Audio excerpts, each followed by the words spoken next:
Beneath the dark, cold depths of the ocean, a silent force waits, ready, vigilant, and unseen. It's one of the most powerful weapons ever created by mankind. A missile that can travel thousands of miles, strike with pinpoint accuracy, and unleash a level of destruction that could end civilization as we know it. This is the Trident II D5, the crown jewel of America's sea-based nuclear deterrent. A weapon that ensures no enemy dares to strike first, because retaliation would be absolute. Today, we'll dive deep into the story of the Trident II missile, its origins, design, capabilities, and the role it plays in maintaining the fragile balance of global power. The roots of the Trident II go back to the height of the Cold War, when the United States and the Soviet Union were locked in a relentless arms race. Both superpowers sought to build nuclear arsenals capable of not just destroying each other, but deterring the other from ever striking first. By the late 1960s, America's nuclear triad, land-based ICBMs, strategic bombers, and submarine-launched ballistic missiles, or SLBMs, was the foundation of its deterrence strategy. The first generation of SLBMs, like the Polaris and later Poseidon missiles, were revolutionary for their time. But by the late 1970s, technology had advanced and a new weapon was needed, one that could travel farther, hit harder, and be launched from deeper beneath the ocean. Enter the Trident program. The first version, Trident I C4, entered service in 1979. It extended the reach of the U.S. Navy's ballistic missile submarines to over 7,000 kilometers. But it was only the beginning. The Navy wanted something greater, a missile that could outrange any adversary, carry more warheads, and deliver them with unprecedented accuracy. That next evolution was the Trident II. Development of the Trident II began in 1977 under Lockheed Martin, then known as Lockheed Missiles and Space Company. Every element of its design represented the pinnacle of late Cold War technology. Standing 13.42 meters tall and weighing nearly 59,000 kilograms, the Trident II D5 is a three-stage solid-fueled ballistic missile, a masterpiece of propulsion, guidance, and precision engineering.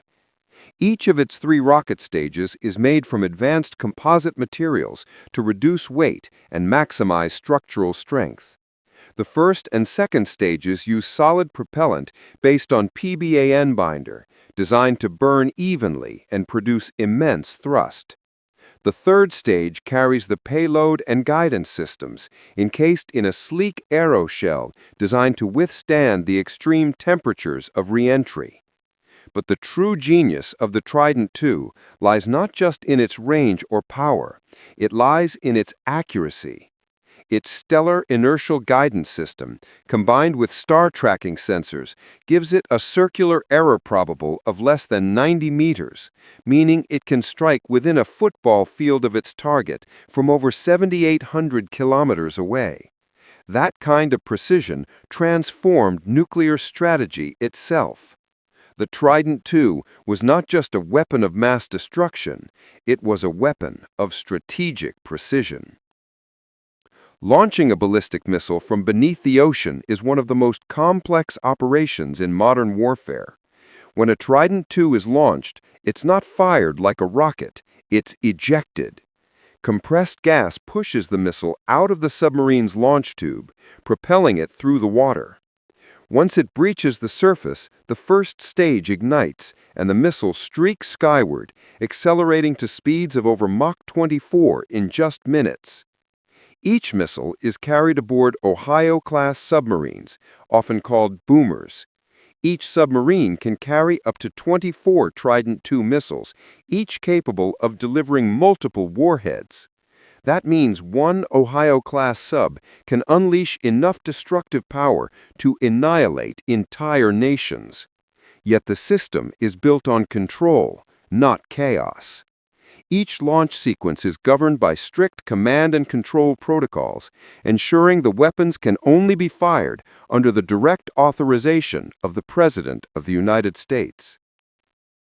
Each Trident II D5 missile can carry multiple independently targetable reentry vehicles, or MIRVs, warheads that separate in space and strike different targets independently.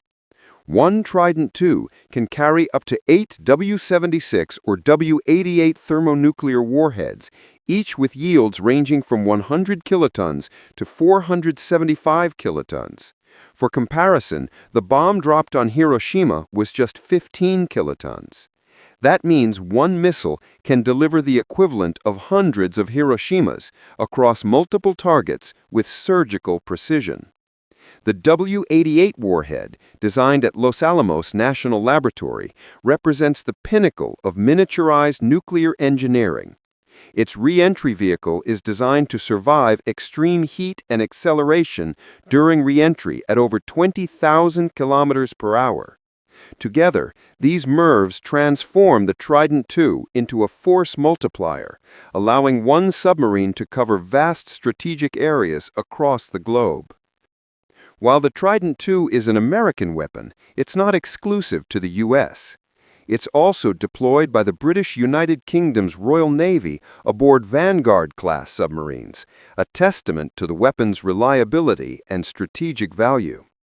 In the United States, the Ohio-class SSBNs form the backbone of the Navy's strategic deterrent force. Each submarine patrols silently in the depths of the world's oceans, its location known only to a select few. They operate under a doctrine known as continuous at-sea deterrence, meaning that at least one submarine is always on patrol 24 hours a day, every day of the year. This ensures that even in the event of a surprise nuclear strike, a devastating counterattack can still be launched, guaranteeing mutual assured destruction. Since its first test flight in 1989, the Trident II D5 has achieved one of the most impressive reliability records in missile history. Over 190 successful test launches have been conducted, each one validating its accuracy, dependability, and readiness. In the world of nuclear weapons, reliability is not just desirable, it's essential. The credibility of the U.S. nuclear deterrent depends on it.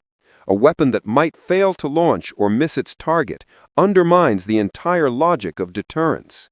That's why the Trident program invests billions in maintenance, modernization, and testing, ensuring that even after decades of service, the D5 remains as formidable as ever. As the decades passed, the Trident II continued to evolve. In the early 2000s, the Navy began the D5 Life Extension Program, or DLE, a massive effort to upgrade the missile's electronics, guidance systems, and propulsion units. These upgrades are designed to extend the Trident's service life well into the 2040s and beyond. The modernization ensures that as new Columbia-class submarines enter service, they will continue to rely on a proven, updated version of the D5 missile. At the same time, the missile's command systems are being hardened against cyber threats, electromagnetic pulses, and other emerging challenges of 21st-century warfare. The message is clear. The Trident II is not a relic of the Cold War. It's a living, evolving part of America's defense future. But as powerful as it is, the Trident II raises profound moral and strategic questions. How much destructive power is enough to deter war, and when does it become too much? For decades, critics have argued that nuclear weapons perpetuate a cycle of fear and instability. Supporters, however, insist that deterrence through strength has prevented major wars between nuclear-armed states for over 70 years. The Trident II sits at the heart of that debate. Its silence, its invisibility, its sheer power, all symbolizing both the genius and the peril of human invention. It is the ultimate paradox, a weapon built not to be used, but to ensure that war never happens again. For over 30 years, the Trident II D5 has stood as a silent guardian beneath the waves. It represents deterrence, discipline, and the shadow of power that underpins peace in the nuclear age. As new threats emerge and technologies evolve, one truth remains unchanged. The oceans still conceal humanity's most powerful weapon and its greatest responsibility. This is the Trident II D5, the missile that keeps the balance of power afloat. Thanks for watching. Subscribe for more deep dives into the world's most powerful military technologies.